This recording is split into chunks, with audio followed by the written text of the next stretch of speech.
ভুল করেও বাড়ির রান্নাঘরে এই 3 ধরনের বাসন কখনোই উল্টো করে রাখবেন না, না হলে বাস্তুদোষ লেগে পথের ভিখারি হতে বেশি সময় লাগবে না। চলুন জেনে নিই, তবে তার আগে প্রভু শ্রীরামের ভক্তরা লাইক করে কমেন্টে জয় শ্রীরাম লিখে দিন। নাম্বার 1, তাওয়া, যার উপর আপনি রুটি বানান।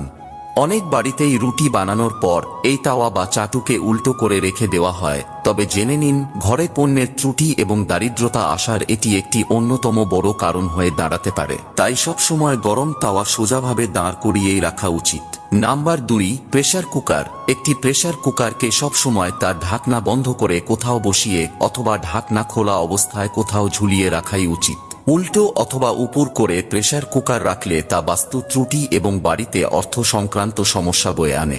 এবং নাম্বার 3, কড়া অথবা কড়াই। কড়াই সবসময় ঝুলিয়ে রাখাই উচিত, তা না হলে এই কড়া উল্টো করে রাখলে মৃত্যু পর্যন্ত দারিদ্রতা